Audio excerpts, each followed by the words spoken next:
반갑습니다. 송재준입니다. 공든 탑도 한꺼번에 무너져 내린다라는 얘기가 있는데요.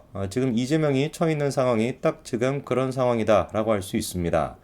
정말 이재명은 한마디로 표현해서 잡초 같은 인간이라고 얘기할 수 있는데, 솔직히 근데 뭐 잡초 같은 인간이라고 해도 잡초한테 미안한 얘기 아니겠습니까? 근데 뭐 어쨌거나 그 잡초가 가지고 있는 끈질긴 생명력, 그거 하나만큼은 이재명도 뭐 타고난 특징이 있는 것 같은데, 밑바닥에서부터 아무런 배경도 없는 상태에서 진짜 그 잡초 같은 생명력을 가지고 이재명이가 지금의 위치까지 올라왔습니다. 그런데 그렇게 이재명이 올라오는 과정마다 대한민국은 파괴가 되어갔고, 그리고 주변에 있는 사람들 또한 마찬가지로 하나 둘씩 정리가 되고 세상을 떠나기도 했죠. 물론 지금까지 드러나지 않은 또 추가적인 사람이 있을 가능성도 저는 있어 보입니다. 뭐가 됐든지 간에 일단 이재명은 그런 식으로 주변 사람들이 희생을 시키고 국가를 희생을 시키고 가족까지도 포기를 하면서 지금 이 자리까지 올라왔는데, 그렇게 이제 공들였던 탑이 한순간에 무너져 내리고 있는 것 같아요. 일단 가장 강력하게는 유동규 씨가 진술함으로써 이재명의 그 탑이 무너지기 시작했고요.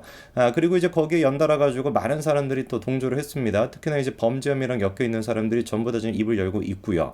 그리고 최근에 이제 가장 결정적인 타격이 됐던 게 뭐겠습니까? 이화영 씨가 입장을 바꾼 게 되겠죠.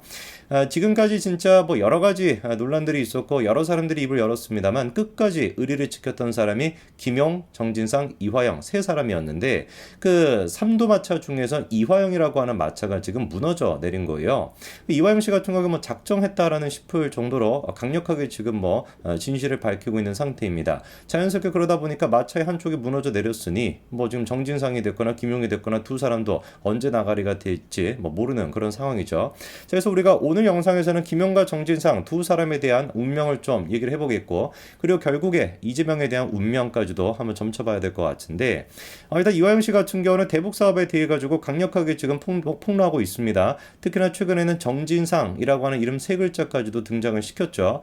이거는 굉장히 좀 의미가 큽니다. 그러니까 정진상의 요청으로 인해 가지고 대북 사업이 진행이 됐다라는 얘기니까, 지금까지 이재명 측에서 주장을 해왔던 것처럼 김성태가 알아서 혼자 다 한 것이다라고 하는 터무니없는 진짜 뭐 택도 없는 그런 소리였는데, 그런 소리를 더 이상 할 수가 없게 되는 것이죠.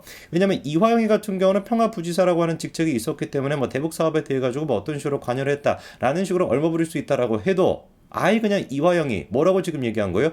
그게 내가 내 뜻대로 했던 것이 아니라 정진상, 이재명의 최측근이라고 할 수 있는 정진상의 요청이 있었기 때문에 내가 움직인 것이고, 내 요청으로 인해 가지고 김성태가 움직인 것이다 라고 하기 때문에 대북 사업과 이재명의 연결고리를 지금 누가 만들어주고 있는 겁니까? 이화영 씨가 만들어주고 있다고 봐야 되겠죠. 그리고 이번에 저 진술이 좀 의미가 있는 게 뭐냐면, 이재명이가 이제 그 방북을 하는데 300만 달러 정도를 김성태가 대신 내줬다라는 거 아닙니까? 이거는 이제 제3자 뇌물죄가 적용이 될 수가 있겠고, 특가법에 따라 가지고 1억 이상만 되더라도 진짜 무기징역까지도 나올 수 있는데, 300만 달러라고 하면 이게 뭐 수십억 단위가 되는 거 아니겠습니까? 인정만 되면 그러니까 우리가 이번 생에서 다시 이재명을 사회 속에서 만난 일은 없는 거예요.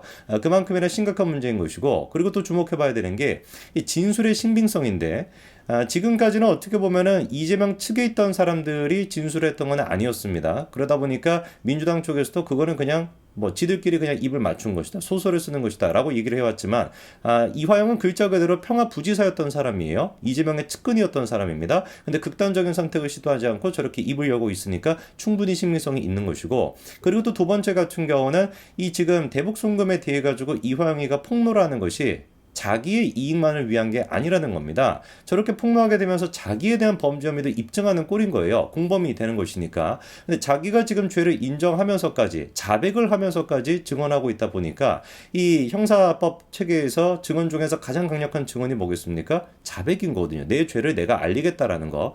그런 면에서도 충분히 신빙성이 있다라고 보이고, 지금 뭐 민주당 쪽에서는 조작이 됐다 뭐다 뭐 설쳐되고 있습니다만, 법원에서는 당연히 판단이 다를 수밖에 없을 겁니다. 그리고 이제 또 살펴봐야 되는 게 김용에 대한 얘기인데요. 김용도 최근에 이제 굉장히 큰 변화가 있었습니다. 알리바이가 이번에 뒤집혔죠. 검찰이 김용의 알리바이를 뒤집을 수 있는 USB를 제출을 했다라는 것인데, 어떤 내용인지를 보니까 지금 문제가 되고 있는 게 2021년도 5월 3일입니다. 이때가 이제 검찰이 판단하기에 유동규 씨의 그 사무실에서 김용한테 1억 원 정도를 전달했다라고 하는 그 날짜로 보고 있는 게 2021년도 5월 3일인데, 이거를 이제 김용이 반박을 하겠다고, 알리바이를 만들겠다고 증인 한 명을 데리고 나타났었어요. 그 증인이라고 하는 사람이 이제 뭐 나와가지고 했던 얘기가, 이건 그냥 뭐 인터뷰에서 했던 얘기 아니라 법정에 가가지고 했던 얘기인데, 그날 2021년도 그 5월 3일날 실제로는 내가 김용과 내 사무실에서 만나고 있었다. 오후 3시부터 한 5시 정도까지 수원에 있는 내 사무실에서 김용과 만나고 있었기 때문에 무슨 뭐 분당에서 유동규 씨의 그 사무실에서 돈을 주고받았다라는 건 터무니없는 소리다라는 식의 증언을 했었거든요. 그 증언했던 사람이 경기도 시장상권진흥원장을 지냈던 뭐 이모 씨라고 하는데, 이거를 이제 뒤집을 수 있는, 이 결정적인 알리바이를 뒤집을 수 있는 USB를 검찰이 확보하고 법원에 제출했다는 겁니다.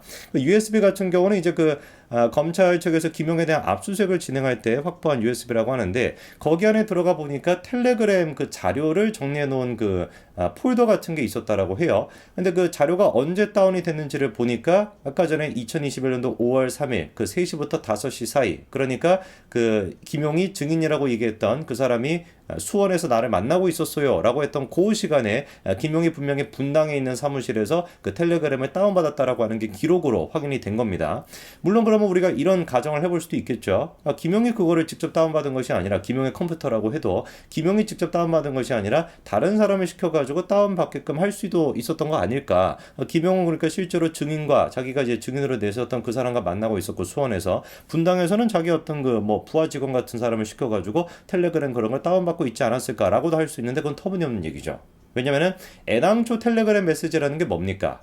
보안을 목적으로 쓰는 거거든요. 다른 사람한테 공개가 되면 안 되겠다라고 하는 목적을 가지고 쓰고 있는 게 텔레그램 메신저인데, 그 텔레그램 메신저의 다운로드, 그것도 지금 막 한두 번 한 것이 아니라 뭐 수십 차례 가까이, 뭐 10차례인가 뭐 그 정도를 지금 다운을 받았다라는 거거든요. 3시부터 5시 사이에. 그거를 다른 사람한테 맡긴다라는 건 말이 안 되는 비상식적인 얘기겠죠.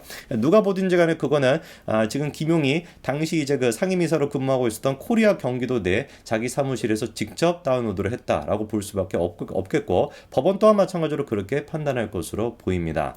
자, 그리고 이제 그 이화영 씨 본인 스스로 같은 경우도 이번에 뭐 지금 열심히 폭로하고 있습니다만, 이화영을 둘러싼 또 다른 인물 한 사람이 더 있어요. 그게 바로 현근택 변호사인데, 이 현근택 같은 경우는 처음에 이제 검찰이 이화영에 대해서 기소를 했던 내용이 뭐였습니까? 이제 그 쌍방울로부터 뇌물을 받았다라고 하는 게 하나가 있었고요.